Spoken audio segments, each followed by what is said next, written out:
What's up guys, welcome to Daily Dose of Reddit. This is your host, Zach, and today's subreddit is r/EntitledPeople. Alright, this story's called, Despite the Will, My Aunt Karen Thinks My Parents' Property Belongs to Her. Sorry for any mistakes in formatting and grammar, this is one of my first posts, and while English is my native language, it was also my worst subject in school, so please bear with me. This happened almost 5 years ago, and I just got notice yesterday that my entitled Aunt Karen has just died, and I got a call from her husband asking me to attend the funeral next weekend, and I declined. As did my older brother, Mark, for purposes of the story. Karen was my mother's older sister, and she constantly interfered in my mother and her children's lives. She never liked my father and always tried to tell my mother that she made a mistake by marrying him. She didn't like the name my parents picked out for my older brother, and my great-grandmother died the day before I was born. And when Karen found out they were going to name me after her, Karen freaked out and said she wanted to name her potential future kid that, so my mother couldn't use it. Then she tried to talk her out of it by saying it's too old-fashioned and kids would make fun of me, which they did, but for other reasons. See my username for a clue, Hedwig? She criticized both my brothers and my choice of friends, and even complained when I started playing softball because proper ladies didn't play sports, and if her daughter ever tried playing a sport, she would have her removed from the team. Spoiler, she never had children. The day after my 16th birthday, my parents drove on a business trip down to California. I live in Idaho. My dad said that when they got back, he would drive me to the DMV to get my license. He never did.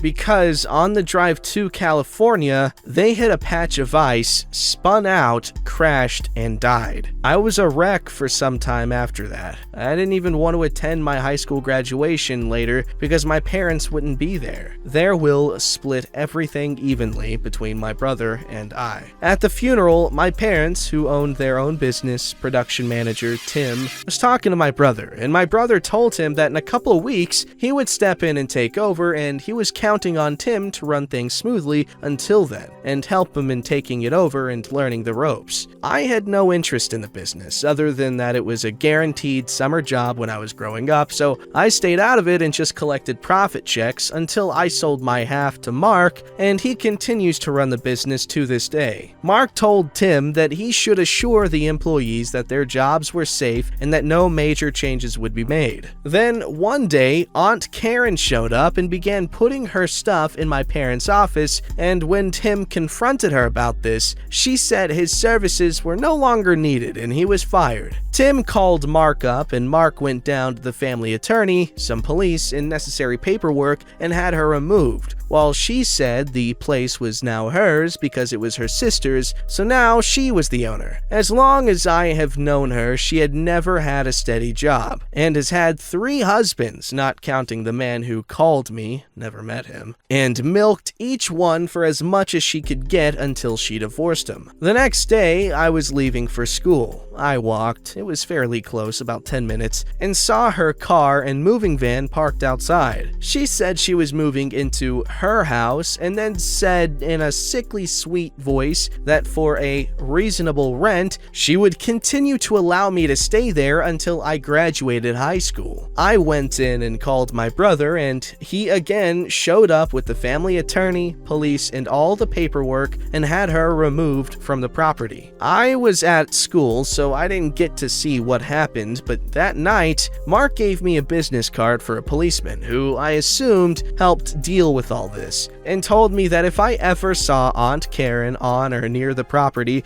to call that number and report her immediately. Don't even try to confront her or give her a warning, just call. I do know that the movers charged her to move her stuff into the van, drive across town, get turned away, and drive back across town and move her stuff back into her apartment, which she hadn't given notice yet. I got scared to the point that I didn't like letting our dog into the backyard when I was at school. I used to put her out in the yard and let her play in the fenced backyard while I was in school. For a while, I just put her in the locked and closed garage, and then cleaned up her messes when I got home in the afternoon. Eventually, Karen moved to Colorado, where I assumed she met and married the man who called me and said that she had died and he couldn't find anyone from her family to attend the funeral. I chose not to tell him about her, politely said, "Sorry for your loss, but I can't make it." From discussions with Mark, he basically told him the same thing. Outside of myself, Mark, and Mark's infant daughter, I don't think she has any living relatives. I still own the house. Mark gave me his half as part of the deal where I sold him my half of the business, but still sleep in my bedroom. I refuse to move into what was once my parents' bedroom, the master bedroom. I go to the local university, go Broncos, and still miss my parents and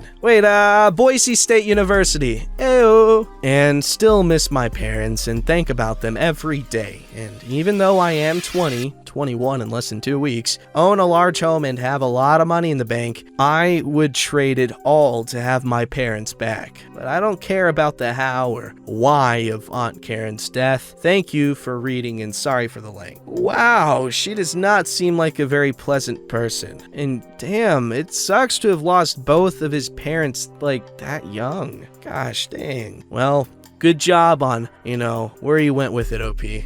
Alright, this story's called Karen Gets Angry and Threatens to Call Cops Because Items She Wanted to Buy Scanned In at a Lower Price. So to start off, I had just started working at this major retail chain here in Australia. The department I worked in was electronics and computers. The two departments were combined. They were technically separate but shared the cashiers, if that makes sense. As mentioned, I had only recently started working there, so I still had my little learner sign up at my cash register. I was mostly fine, so the person who was supervising me was happy to leave me be as he cashiered on the other side of the cash desk. Enter Karen. She came to my side with an electric razor. I said, "Hi, how are you?" and asked if she had seen a sales representative. As usually someone in sales will do up the invoice for sales commission, she didn't say anything. She just looked at me like I had 3 eyes. I just opened up the new invoice option and asked for a phone number. She stared at me again, so I started to explain why I needed a number. It's for warranty purposes. The invoice stays on the system under the phone number for about 10 years, as we know receipts tend to fade. Most products have at least 1-year warranty. If you need it replaced, we can just ask for your number, find the invoice, and print it off. Easy peasy. She continued to stare at me. At this point, I was getting anxious and thought maybe she was mute. So I offered her the keyboard so she could type her number in. She got huffy and said, "I don't want to give you my phone number." I just said, "Okay," and put in the store's phone number as we did need it under a phone number for stock take. We were trained to put it under the work number if they refused to give details. I took the razor and scanned it in. From memory, the price on the sticker was around $300-ish. It scanned in at about $160-ish. She did not like that. I told her the price, and she got annoyed. "It says on the sticker it's $300. Well, yes, but there'd be signs indicating its new price. The price on the sticker is just the base retail price. It'd be a waste of stickers and time to update all the products to the new price when we can." "This is false advertising." This threw me off guard. She must not have seen the signs with the product. I was confused as to why she was kicking up a fuss over having to pay less for a product she wanted. Like, bruh, that's a dream come true. "Well,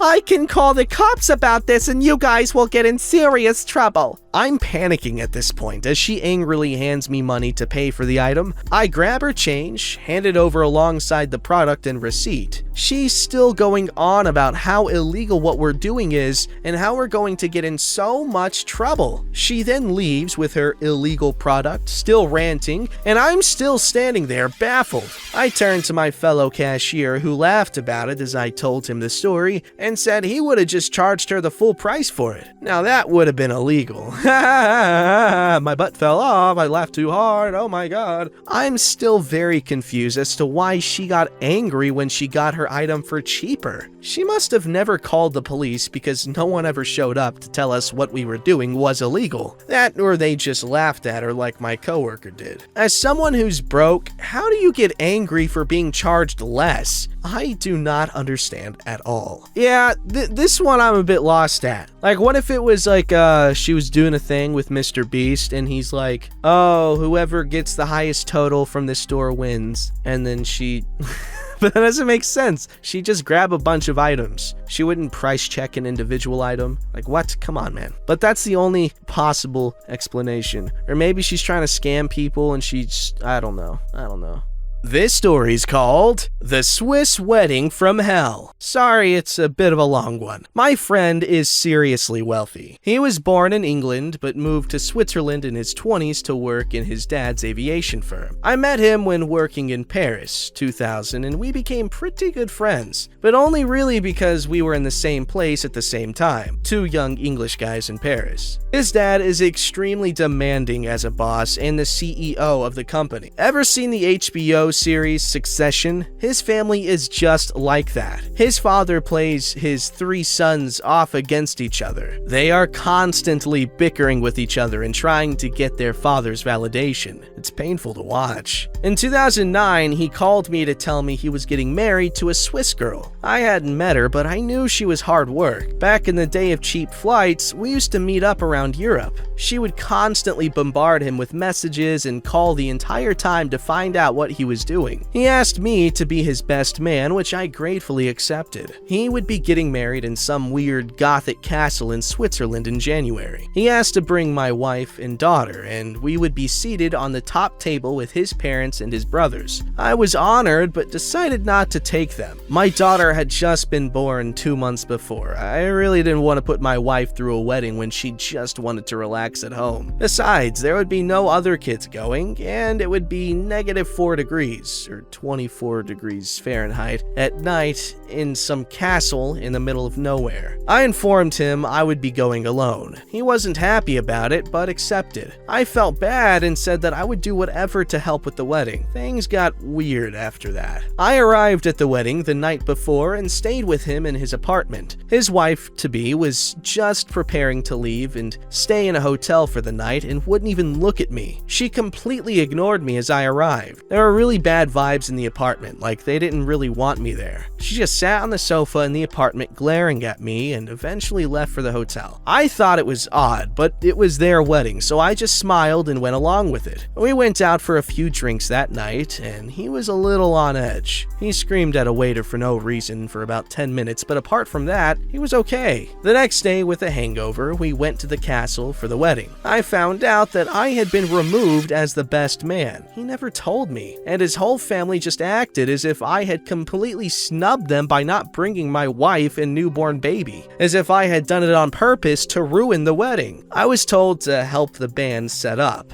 I lay the tables and basically be on hand to help out, which I did. As I ran around bringing in glasses and boxes of wine, all the other guests were drinking champagne in the castle. I then found out I had also been removed from the top table and put in a corner table with his work colleagues he barely knew. None of them spoke English. I just sat there for the whole of the 8-hour wedding in total disbelief. I actually went out and stood in the -4 degree temperature night outside the castle just to take a break from sitting at the table pretending to enjoy myself. At this point, the bride came around with a guest book for everybody to sign. When one of the waiters put it in front of me, the bride snatched the book and moved it on to the next person without letting me sign it. At the end of the night, the band told me I had to help them pack up. I missed the wedding bus back to the local town and had to plead with some guests to drive me back so I wouldn't have to walk in the freezing temperatures, which they did begrudgingly. I went straight to the airport, slept for a few hours, and got a flight home. Edit, it's a bit of a weird story, so I'll hopefully clear up a few things. He is actually friends with my wife. We also met in Paris, which is why I think he was a bit offended. His wife and family are bonkers. Very rich, very superficial, they all hate each other. His wife thinks I'm a bad influence. We used to go out drinking a lot back in the day. His dad is really hard on him him, and it's really messed with his head. I did tell him about 1 week before that my wife and child wouldn't be going, after realizing that the castle was in the middle of nowhere. I helped out like an idiot because I actually felt guilty and wanted to look like I was helping him out because his dad was being very critical of the organization. Yo, leave it to family to ruin a wedding. Why are wedding problems so significant? I know that it's like a very complex thing, lots of stuff going on, lots of different people working and doing their thing there. But geez, 99% of the time there's a problem at a wedding. It's because some stupid relative's being a stupid relative.